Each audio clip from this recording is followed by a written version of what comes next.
On est arrivé à l'endroit le plus touristique, on va dire, de Shanghai. Donc c'est le Bund et on voit juste derrière la tour de perles qui est super jolie. Je m'attendais pas à ce que ce soit aussi beau la vue. Et pour venir, on est venu en métro. Le métro est vraiment pas cher. Ça nous a coûté 8 yuan, donc 1 euro. 1 euro tête? Non, 1 euro pour les deux, 50 centimes tête. Oh putain, je pensais que tu disais 1 euro chacun. Non, 4 yuan chacun, donc ça fait 8, ça fait 1 euro. Au change actuel, ça fait 1 euro. C'est vraiment pas cher. Ouais, c'est vraiment pas cher. Et c'est pas cher, c'est plus propre, c'est quand même plus pratique que celui de Paris.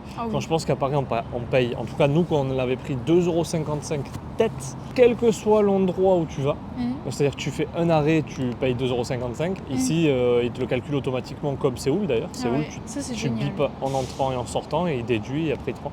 Par exemple, là, on a payé un peu plus cher que hier quand on est allé à la French Concession parce qu'on n'est pas très loin de là où on habite. Donc c'est vrai que pour ça, c'est quand même assez hallucinant. Et c'est pareil, Séoul, c'est pas cher du tout. Et ce qui est quand même frappant, parce que c'est vrai que la vue est originale. Alors moi, cette vue, je l'ai vue plein de fois, la finance, parce que d'ailleurs là, il y a marqué Shanghai Clearing House. Donc pour les plus financiers d'entre vous, c'est chambre de compensation. Parce qu'en fait, ça, c'était historiquement, donc The Bund, là où on est, c'était considéré, aujourd'hui je pense pas parce que c'est plutôt là-bas le centre financier, mais c'était considéré comme le Wall Street, China's Wall Street, de ce qu'on a pu voir. Et le premier truc que moi j'ai eu, d'ailleurs Agricultural Bank of China, il y a Shanghai Clearing House. Donc là, visiblement, c'est que des anciens bâtiments réservés à la finance et aux banques. Et on voit d'ailleurs l'architecture. Nous, on est arrivé du coup par la partie ancienne, puisque nous, on est sur la partie ouest de Shanghai. Et French Concession, donc qui a été la concession française. Et c'est vrai qu'il y a plein de bâtiments, les limite, sont délabrés les trucs. C'est en briques et il y a plein de trucs en construction. D'ailleurs, là, on le voit, tu vois, avec les briques un peu marron là. En rénovation. Ouais, c'est en rénovation et c'est quand même assez mal entretenu, je trouve. Il y a plein de travaux, c'est limite les trucs qui sont en déperdition.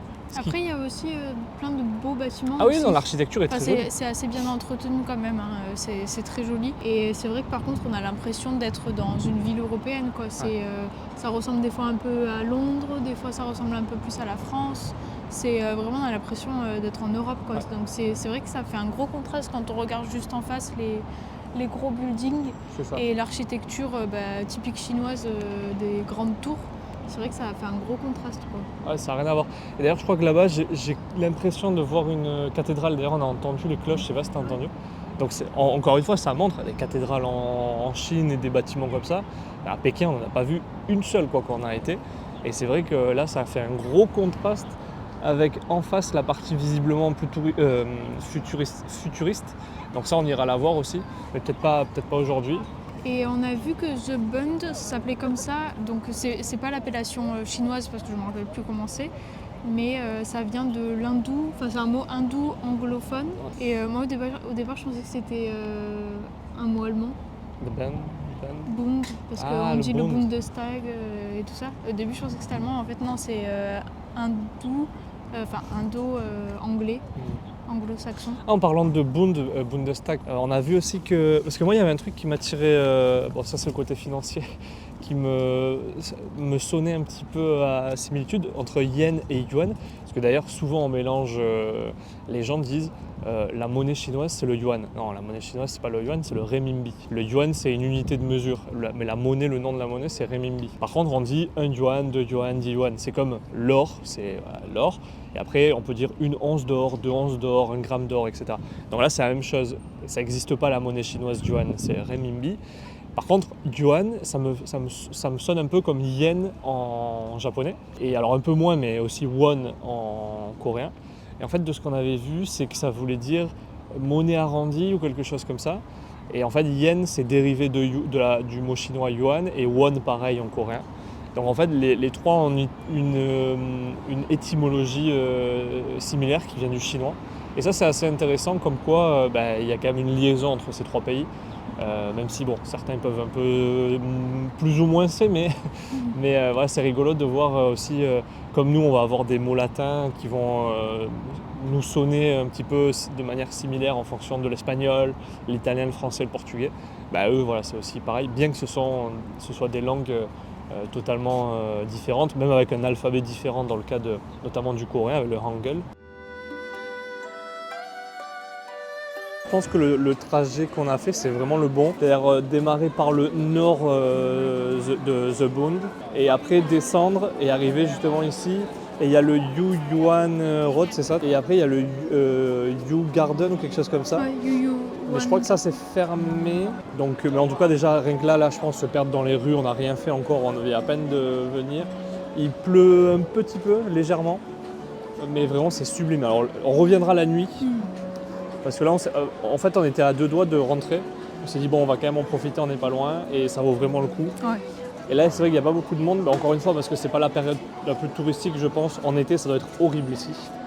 Mais là, c'est vraiment cool, on en profite. Et c'est vraiment, effectivement, c'est sublime.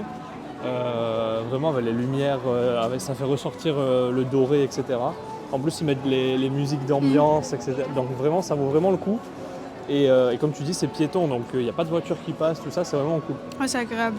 Et après, c'est vrai qu'il y a beaucoup d'étrangers là pour le coup. On n'avait pas l'habitude d'en voir autant. Et ouais, c'est bien avec la petite musique et tout, c'est sympa. Il y a des sculptures aussi. Et vraiment, l'architecture, c'est incroyable. Ouais, c'est vraiment sublime, quoi.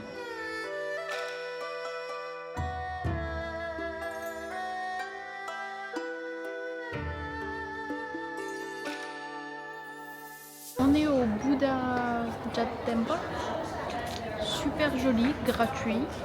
Pour une fois. Pour une fois. Et bon, il y a un petit peu de monde, mais ça va. C'est quand même assez grand. Ouais, il y a le plan, il est juste derrière nous, on l'a pris en vidéo. Il y a le plan, et c'est vrai que ça a l'air plutôt grand, là on n'a vraiment rien fait encore. Mais il y a des jolis cours, des jolis préaux. Très joli, on retrouve à chaque fois les animaux. Oui. Et là ça a l'air d'être bouddhiste, si je dis pas de bêtises. On reconnaît les figurines d'ailleurs, les mêmes qu'on voyait en Thaïlande. Oui. Dorées, on dirait des guerriers. Oui, il y a des énormes statues. Là, on a vu parce qu'il y a comme plusieurs petits temples. Et dans l'un d'eux, là, il y a des grandes statues. Encore une fois, ce qui est rigolo, c'est vraiment ce contraste entre... Là, ça par exemple, selon les villes, tu vas avoir effectivement des bâtiments historiques, tout ça. Mais ici, tu vas avoir vraiment quelques temples comme ça, avec des bâtiments comme la pagode qu'on a vue, ainsi de suite. Puis tu vas aller à la concession française, tu vas avoir une architecture totalement différente, avec des bâtiments plutôt type européen. Et ensuite, tu passes à Puto, Pudong. Pucho, c'est là où on est. Et d'ailleurs, ce temple, il est situé dans le district de Pucho. Donc on a mis que 20 minutes en bicyclette, c'était assez rapide. Et après, tu passes à un endroit plutôt futuriste. Depuis The Bund, tu peux le voir, tu peux traverser sous le fleuve. Donc c'est vraiment plein de choses totalement différentes, c'est assez cool. Ouais, franchement, c'est super agréable. Et d'ailleurs, demain, on ira à Pudong.